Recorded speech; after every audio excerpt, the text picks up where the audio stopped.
Another new set which has come to me. This is a record player, mini portable record player made out of Philips. You can see the inside of this record player. This is the inside, small platter, tone arm, speed selector 78, 45, 33. This platter is not moving. This is a problem. Audio I have not tested yet. And this is the speaker. I do have the cartridge with me, but not the stylus. I will check it later once I will be able to make it okay. This is the internal mechanism. The model number of this set is AH00740. This was made up by Philips Holland. This is the idler wheel or idler pulley. This is the step pulley.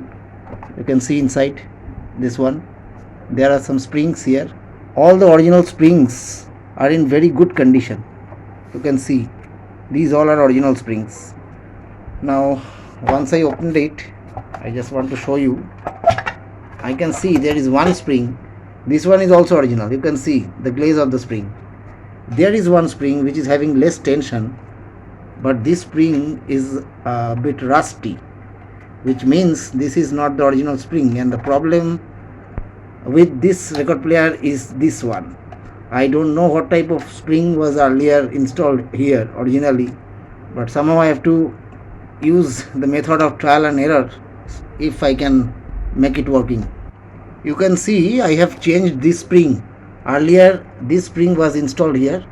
This one, it is rusted and the tension of this spring is very less, so it will not work properly. So I have replaced this spring with another one which is having much more tension. So this is what I have done. I have also replaced the capacitor. This is a 1500 microfarad 25 volt which I have replaced. The reason behind that is this. Originally this is a 1600 microfarad 10 volt, and you can see the dielectric has already come out. Now it's time to check the RPM. I have selected 33 RPM here, so I will play it. Let's check. Yes, it's moving and the speed is 33, I believe. So let me check the other two RPMs. This is 45.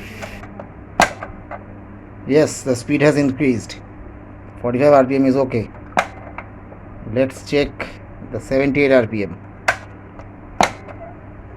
Fantastic. The RPM problem solved. Platter is moving in the correct speed. So now I have to check the audio. Here in this section there should be audio tone in this section. I am not getting it.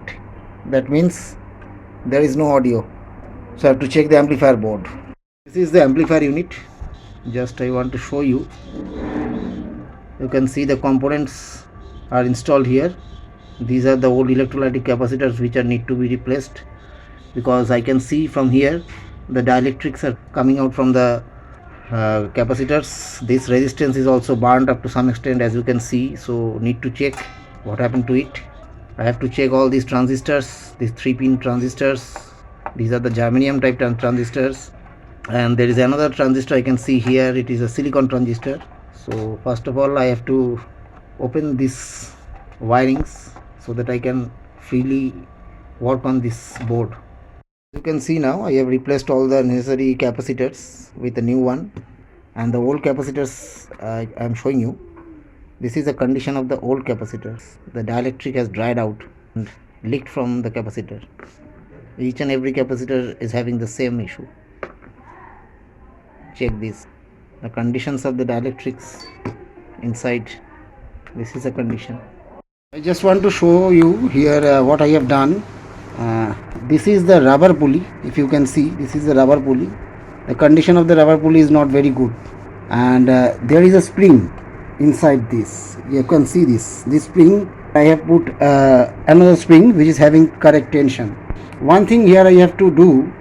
I know that this condition of the rubber pulley is not very good, but this size of rubber pulley is not available here in India, so I have to manage it by different way. What I have done, I have put here 2 or 3 washers.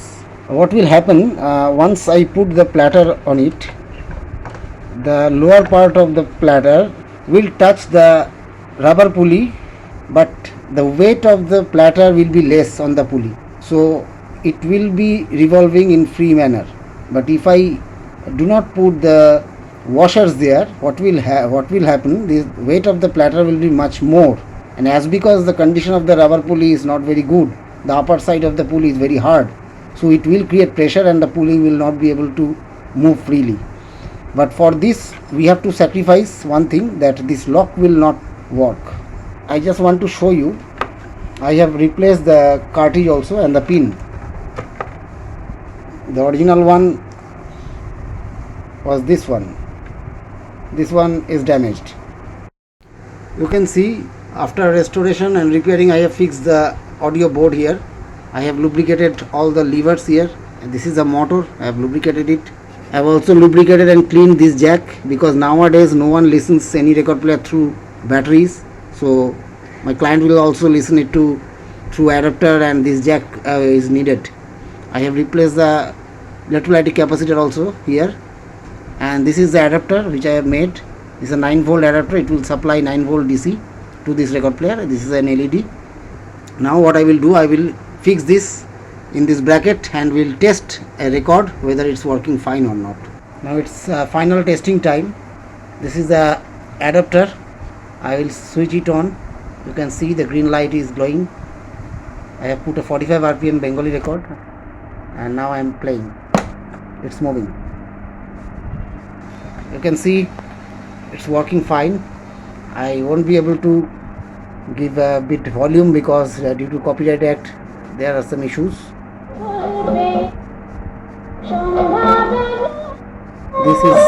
That means it's working fine, and now it's time to deliver the set to my client. It's a small project, but as because this record player belongs to Philips Holland, so it has given me trouble so far as the spare parts are concerned. So hopefully you enjoyed this video.